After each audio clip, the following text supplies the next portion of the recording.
بسم اللہ الرحمن الرحیم۔ السلام علیکم ناظرین، آپ دیکھ رہے ہیں انوکھا انداز۔ میں آپ کا ہوسٹ جمال صدیقی امید کرتا ہوں کہ آج آپ کا دن خوش و خرم گزرا ہوگا۔ اتوار کا دن ہے، ہر کسی کی مصروفیات الگ ہوتی ہیں۔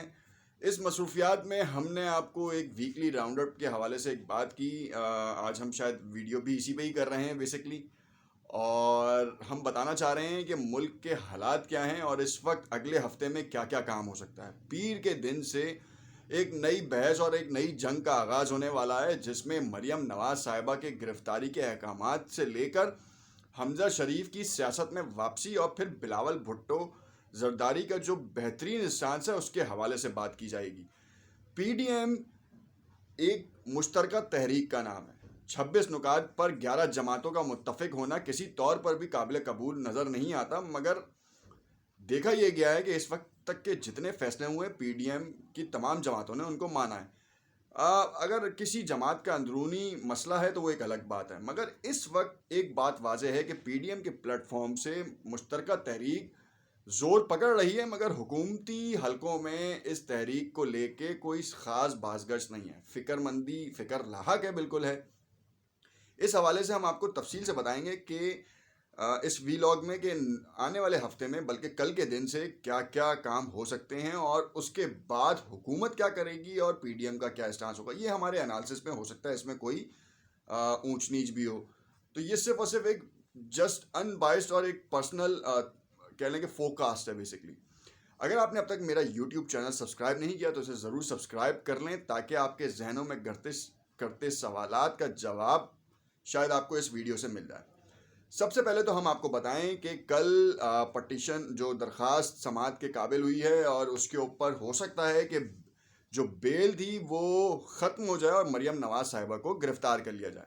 مسلم لیگ نواز کی طرف سے پہلے ہی اس بات کا اشارہ آ چکا ہے۔ نواز شریف صاحب نے ایک تقریر کی، اس میں انہوں نے جرنلز کو آڑے ہاتھوں لیا، ساتھ میں انہوں نے بہت سے ان لوگوں کو توجہ کرائی کہ جو کہ مریم نواز سے مخالفت کرنے کی سوچ رہے تھے، یا ان کے دماغوں میں کوئی کیڑا گردش کرتا نظر آ رہا تھا۔ خیر، یہ بات ایک الگ ہے بالکل۔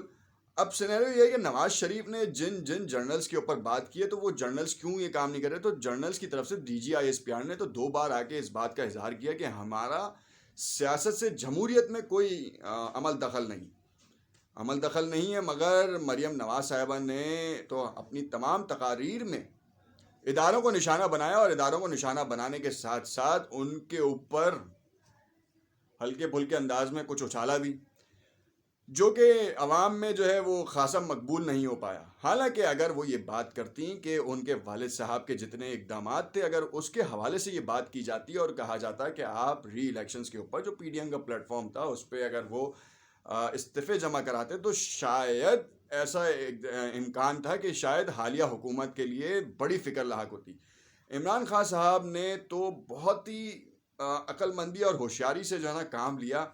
سینٹ جو آپ کہہ لیں کہ سینٹ کے الیکشنز میں جب ان کی ہار ہوئی، اس کے بعد جو سینٹ کے چیئرمین کے حوالے سے بات ہوئی ہے، تو اس میں تو آپ دیکھ لیں کہ انہوں نے بڑی سعادت مندی سے جو ہے کام کیا۔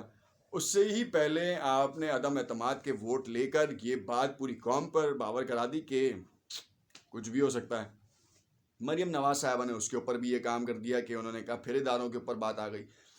اب بہت سے حلقے یہ بات کر رہے ہیں کہ حمزہ شریف جو ہیں وہ اسی وجہ سے باہر نکلے ہیں کیونکہ مریم نواز صاحبہ اندر جائیں گی۔ مریم نواز صاحبہ نے پہلے ہی ایک اشارہ دیا کہ ان کی ایک سرجری ہونی ہے۔ تو کیا یہ ڈیل کا ایک حصہ ہے کہ مریم نواز صاحبہ نے اشارہ دیا اور جیل کے اندر جانے کے بعد طبیعت خراب ہو، اور اس طبیعت خراب ہونے کے بعد ان کے علاج کے لیے بھی جیسے والد صاحب ان کے یہاں سے اس ملک سے گئے ہیں وہ بھی چلے جائیں؟ اس پورے سینیریو میں صرف ایک پارٹی جو ہے اس نے ہمیشہ جو ہے نا وہ عقل مندی کا دامن ہاتھ سے نہیں چھوڑا، اور وہ ہے پیپلز پارٹی۔ پیپلز پارٹی کا جو دماغ ہے وہ ہے آصف علی زرداری۔ عمران خان نے بہت بار اس بات کا تذکرہ کیا کہ ایک زرداری سب پر بھاری۔ تو بات یہ ہے کہ اس کا خلاصہ ہی کچھ اس طریقے سے نکل رہا ہے۔ اگر نہیں ہے تو آپ بتائیں۔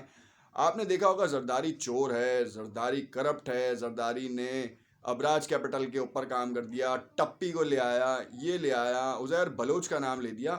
آپ ثابت کیا کر پائے؟ میں ان بائس بات کر رہا ہوں، میرا کوئی تعلق نہیں ہے پیپلز پارٹی سے، نہ میرا نواز شریف سے تعلق ہے، نہ میرا پی ٹی آئی سے تعلق ہے. عمران خان صاحب کی بھی میں تعریف کرتا ہوں، کیونکہ اگر احساس کا جو پروگرام ہے اس میں جتنی برانچز ہیں اس کے بارے میں عوام کو بتا دینا، تو شاید عوام کسی اور پارٹی کو ووٹ ہی نہ دے، وہ صرف اور صرف عمران خان صاحب کو ووٹ دے. تشہیر نہیں کر رہے. پھر لوگ سوال کرتے ہیں کہ آپ یوٹیوب پہ ویڈیوز کے اوپر جو ہے وہ کیوں نہیں بتاتے. ہم بتاتے ہیں. اصل بات یہ ہے کہ ہماری آواز چند لوگوں تک پہنچے گی، اور جو 3 گھنٹے پورے مین اسٹریم میڈیا کا لے کے بیٹھے رہتے ہیں وہ کیوں نہیں بتاتے، وہ کیوں عوام میں یہ تمام باتیں نہیں بتاتے کہ انہوں نے یہ کام کیا. اب نواز شریف صاحب کی اپنی پارٹی ہے، وہ اپنے لوگوں کے اپنے کاموں کا اندراج کراتے ہیں تو پھر آپ کو تکلیف ہوتی ہے. آصف علی زرداری صاحب کی اپنی پارٹی ہے، اگر ان کے لوگ اپنے کاموں کا اندراج کراتے ہیں، عوام میں بتاتے ہیں، تو آپ کو تکلیف ہوتی ہے کہ اس میں بھی اتنا کھا لیا وہ کھا لیا. تو کم سے کم آپ تو بتائیں، جو آپ نے اتنا اچھا کام شروع کیا ہے تو وہ لوگ مستفید تو اس سے. اتنا اچھا کام شروع کرنے کے بعد آپ اس کے بارے میں کچھ بتاتے نہیں، اور کہتے ہیں ہم پروموشن نہیں کرتے. تو بھائی پروموشن تو وہ پیسوں سے ہو رہی تھی. پچھلی حکومتیں، سابقہ حکومتوں نے پیسوں سے کی. آپ فری فنڈ کا 2-3 گھنٹہ آپ کے منسٹر جو ہیں وہ مین اسٹریم پہ بیٹھے رہتے ہیں، اور وہی آپ اس کو میں چھوڑوں گا نہیں، اس کو یوں نہیں کروں گا، اس کو اگر آپ اپنے احساس کفالت، احساس انکم اور پتہ نہیں کون سے جو ہے نا وہ ورژنز آپ نے اوپن کیے ہوئے اتنے زبردست ماشاءاللہ، مگر اس کے بارے میں کوئی اپڈیٹ نہیں ہے کسی بھی وزیر کے پاس سے، چاہے اطلاعات کے ہوں، کمیونیکیشن کے ہوں، یا کسی کے بھی ہوں. اب سینیریو یہ ہے کہ آپ ایکسپوز کسی کو کر نہیں پا رہے، نام بار بار لے رہے ہیں. اس میں کوئی نہیں پس رہا، صرف اور صرف ادارے پس رہے ہیں. نام ان کا خراب ہو رہا ہے.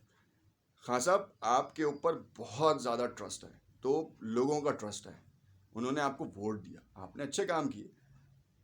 بہت سے لوگوں نے اچھے کام کیے. اگر انہوں نے مارکیٹ میں انہوں نے اناؤنس نہیں کیا تو مارکیٹنگ اسٹریٹجی بھی ہے کہ آپ کم سے کم اگر آپ نے اچھے کام کیے، جب تک کہ لوگوں کی پہنچ میں ہی نہیں ہو تو وہ فائدہ کیا اس اچھے کام کا. جب آپ کا ٹینیور چلا جائے گا پھر آپ جا کے جو ہے نا ان کاموں کے بارے میں بتائیں گے. جب تک لاٹھی پیٹتے رہ جائیں گے لوگ، پتہ چلے گا نہیں. تو کون ہے اس کا ذمہ دار؟ سوچنا تو پڑے گا نا. عوام کے سوال ہیں، عوام کے ذہنوں میں گردش کرتے نظر آ رہے ہیں. پھر وہ پیپلز پارٹی یا نواز لیگ کو ووٹ دیں گے تو پھر آپ کہیں گے کہ عوام میں شعور ہی نہیں ہے. شعور آپ بیدار کریں گے تو ہوگا. اگر پیپلز پارٹی نے کرپشن کیے تو آپ کیوں نہیں کٹہرے میں لے کر آ رہے؟ کوئی بھی ایک کام نہیں ہے. ڈاکٹر عاصم کو دیکھ لیں، آپ نے الزام لگایا، وہ آج سکون سے ہیں. کتنے ہی لوگ ایسے ہیں، مطلب آپ پروف کیا کر پائیں؟ پھر تو آپ یہ لگتا ہے کہ آپ سیاسی مقدمات بنا رہے ہیں جو کہ پرانی حکومتیں کرتی رہی ہیں. کسی کے دور میں کسی کی، پھر آپ مشرف کو برا بلا کہہ رہے ہیں یا مشرف کو کوئی اچھا کہہ رہے ہیں. کوئی ایک تو اسٹا سکیں کہ وہ برا ہے یا اچھا ہے. اس نے حکومتوں کے ساتھ جو اس کے اپنے وزراء تھے ان کے ساتھ اچھا کیا یا برا کیا. پھر آپ کہتے ہیں کہ ایک بندے کو نکال دیتے ہیں، پھر اس کو دوسری پارٹی کے سربراہ سے تشبیہ دینا شروع کر دیتے ہیں. پھر کہتے ہیں یار ہمیں تو وہ والا وقت یاد آ رہا ہے کہ وہ اچھا وقت تھا. تو لوگوں کو آپ کی ان باتوں سے کیا سمجھ میں آئے گا، یا آپ کے وزراء کی ان باتوں سے کیا سمجھ میں آئے گا؟ کم سے کم آپ کو اپنی کابینہ میں اس چیز پہ توجہ دینی چاہیے کہ آخر ہم سابقہ حکومتوں پہ بیشنگ کرتے ہی رہیں، یا پھر اپنے جو کام کیے کم سے کم ان کے بارے میں تو بتائیں لوگوں کو. لوگ آج بھی یہ سوال کرتے ہیں کہ کیا کیا ہے. تو یہ جو کیا ہے کا سوال ہے نا، اس کے بارے میں بتائیں باس. لوگ آپ سے سوال کر رہے ہیں. دیکھتے رہیے گا انوکھا انداز، اور کامنٹ میں اپنے رائے سے ضرور آگاہ کیجیے. شکریہ.